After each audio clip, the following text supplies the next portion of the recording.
Olá pessoal, sejam bem-vindos a mais um vídeo do canal Lightroom Brasil. E o vídeo de hoje foi uma sugestão do nosso inscrito Edson Carvalho, que pediu algumas coisas aí sobre preto e branco aqui no nosso canal. Por isso vamos fazer um vídeo com 3 dicas para preto e branco no Lightroom.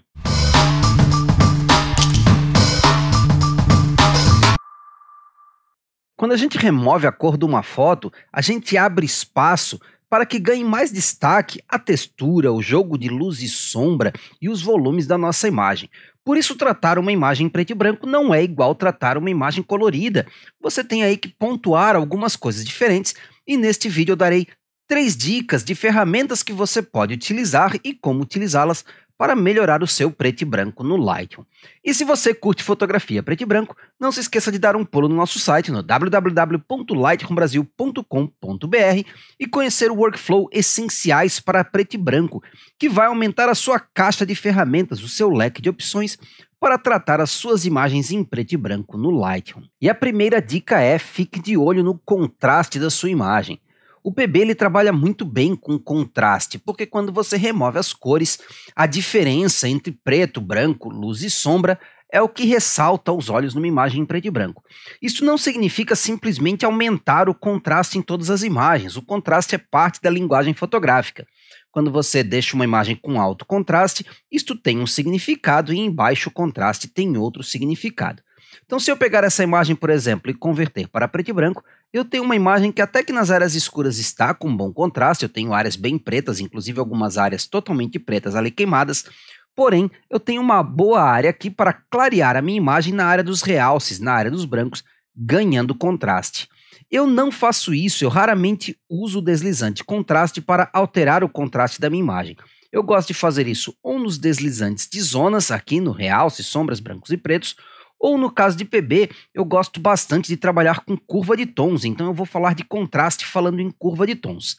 Neste caso, como é que eu posso aumentar o contraste dessa minha imagem?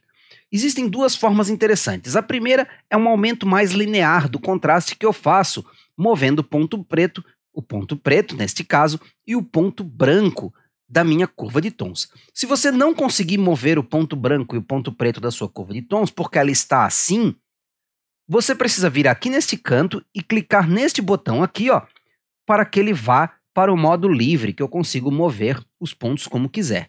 Neste caso, o ponto preto já está bem escuro aqui, mas eu posso pegar o ponto branco e puxar para dentro. E você vai ver que, inclusive, ele cria uma linha vertical para que eu possa ver para onde eu estou puxando o meu ponto branco. E neste caso, eu vou puxá-lo até o início do meu histograma, até o ponto em que lá em cima eu tenho o primeiro estouradinho de branco. E aí eu vou voltar só um pouquinho para desligar o estouro e solto aqui. Você pode ver o estouro de branco aqui em cima. E eu já tenho aí, ó, um aumento de contraste bastante considerável na minha imagem. E eu ainda posso aumentar o contraste fazendo uma curva em S, fazendo um escurecimento das áreas mais escuras e um clareamento das áreas mais claras. E eu tenho aqui, ó, um aumento de contraste. Você pode ver a nossa imagem sem a curva de tons aplicada e com a curva de tons aplicadas. E aqui eu tenho uma imagem agora que está com um contraste bem bacana. E aí vamos falar um pouco de contraste. O contraste ele é uma ferramenta, ele é uma linguagem da fotografia. Imagens com alto contraste, elas ficam agressivas, ficam mais rústicas, elas ficam mais intensas, mais dramáticas.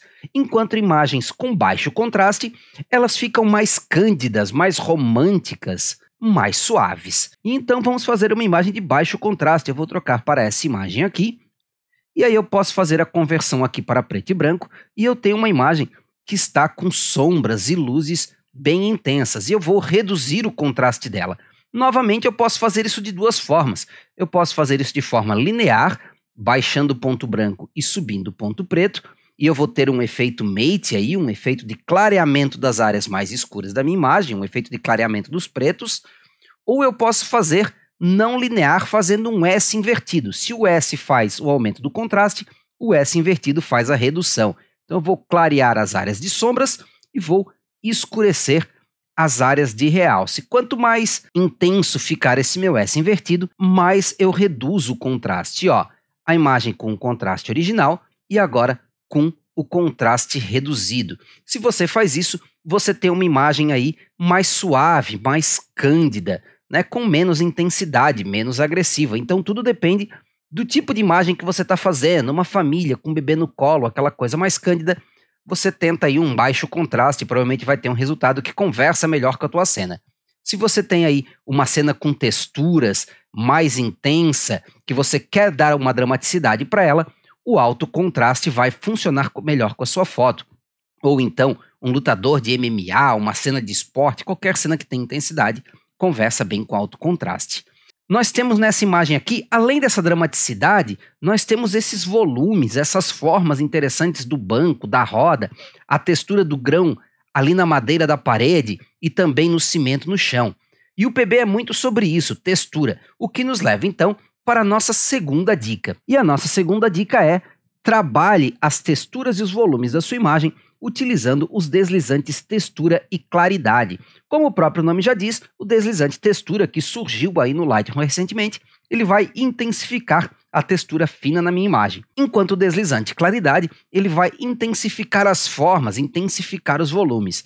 Então, nessa imagem aqui, em que eu tenho essa textura interessante na parede e que eu tenho essas formas, esses volumes, é bem interessante eu fazer um destaque disto utilizando aqui textura e claridade. Eu vou ter uma imagem ainda mais intensa, com ainda mais definição desses pontos que eu acho os pontos positivos dessa imagem, que são os pontos que eu quero destacar.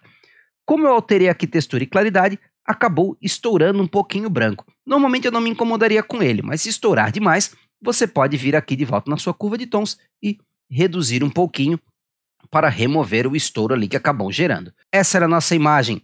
Se eu fosse simplesmente fazer a conversão para PB, ali simplesmente mudando de cor para preto e branco, e aqui agora temos a alteração, aplicando aí a curva de tons de alto contraste, mais textura, mais claridade. Veja bem a diferença, ó. Uma imagem com baixo contraste e sem esses volumes, sem essas texturas, e agora a imagem com mais alto contraste, com as texturas definidas e os volumes melhor definidos através do deslizante textura e claridade. E aí, nós vamos mudar de foto porque vamos para a terceira dica. E a terceira dica é: não abra mão do painel HSL na hora de fazer o seu PB. Pode parecer bastante estranho dizer isso porque a gente associa o painel HSL, matiz, saturação e luminância, à cor. Mas sim, essa relação com a cor continua sendo importante quando eu converto a foto para PB.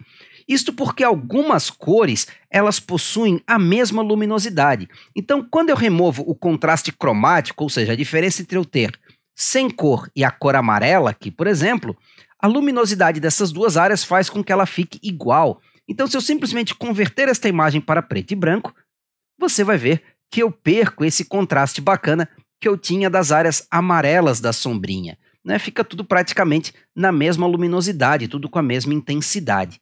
Então eu só vou aumentar aqui um pouco a claridade e a textura, como a gente comentou ali nas dicas anteriores, e agora o painel HSL se torna um painel chamado PB. Por quê? Porque ele vai controlar o quanto cada cor passa em termos de luz para a minha imagem. É como se eu utilizasse um filtro colorido para fazer o meu PB, um filtro que bloqueia determinadas cores e deixa certas cores passar, que era como se fazia muito da fotografia em preto e branco antigamente. E neste caso, eu quero recuperar esse contraste que eu tinha nas áreas da sombrinha. Então eu quero que a luz amarela, a cor amarela daquela área da sombrinha, ela seja filtrada, ou seja, ela não passe com a mesma intensidade, ela escureça. E para isso, eu vou pegar o deslizante amarelo aqui e vou escurecer, ó. E também vou escurecer um pouco o deslizante laranja, recuperando aí aquele contraste que eu havia perdido nesta imagem. E essa é uma situação que você vai perceber em várias imagens. Se eu retornar esta imagem aqui, por exemplo, eu posso utilizar o azul, que vai controlar o céu, para deixar essa área do céu mais clara, destacando melhor os modelos. Ou então utilizar o magenta, se eu quiser, para reduzir ali o contraste das listras do casaco, ou então escurecer esse contraste das listras do casaco. Então eu consigo utilizar isto tudo. Laranja vai aumentar a pele, por exemplo. Então eu consigo controlar o quão claro ou quão escuro eu quero deixar a pele. Então parte do contraste cromático perdido eu consigo recuperar, ou consigo alterar, ou consigo até diminuir, se for o meu desejo, utilizando o painel PB. Beleza, pessoal? Espero que vocês tenham gostado dessas 3 dicas e que alguma dessas ferramentas aumente o seu repertório na hora de fazer imagens em preto e branco no seu Lightroom. Espero que vocês tenham gostado do vídeo. Se gostou, não esqueça de deixar aquele like, se inscrever no canal e deixar, como sempre, comentários aí de outros assuntos que você queira ver em nosso vídeo, como fez o Edson sobre as fotografias em preto e branco. No mais, fica um grande abraço a todos vocês, até breve e os vejo em um próximo vídeo.